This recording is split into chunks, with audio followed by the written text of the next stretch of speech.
ചില വ്യക്തികളെങ്കിലും എന്നാണ് നിങ്ങൾക്ക് ഷുഗർ തുടങ്ങിയത്, അല്ലെങ്കിൽ എന്നാണ് BP-യുടെ പ്രശ്നം തുടങ്ങിയത് എന്നൊക്കെ ചോദിക്കുമ്പോൾ കൃത്യമായിട്ട് ഒരു ഇൻസിഡൻറ്റ് അല്ലെങ്കിൽ ഏതെങ്കിലും ഒരു പ്രത്യേക കാലഘട്ടം എന്നൊക്കെ കൃത്യമായി ഓർത്ത് പറയുന്നത് കേൾക്കാം. അതിന് കാരണം എന്താണ്?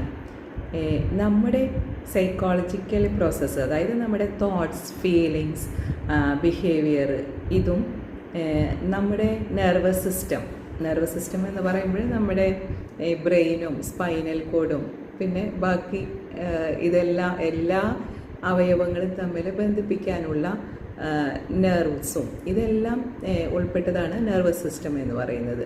അപ്പോൾ നമ്മുടെ സൈക്കോളജിക്കൽ പ്രോസസ്സും നെർവസ് സിസ്റ്റവും നമ്മുടെ ഇമ്മ്യൂൺ സിസ്റ്റവുമായിട്ട് അഭേദ്യമായ ബന്ധമുണ്ട്.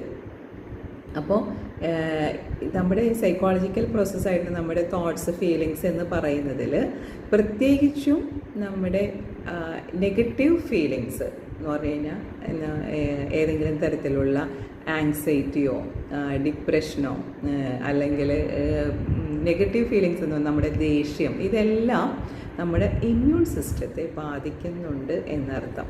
അപ്പോൾ നമുക്ക് രോഗങ്ങൾ വരുന്നതിന് നമ്മുടെ മൈൻഡും അതുപോലെ തന്നെ ആറ്റിറ്റ്യൂഡും പ്രധാന പങ്ക് വഹിക്കുന്നു. ഇത് സൂചിപ്പിക്കാനായിട്ട് സൈക്കോളജിയിൽ ഉപയോഗിക്കുന്ന വേർഡാണ് സൈക്കോ ന്യൂറോ ഇമ്മ്യൂണോളജി എന്ന പദം.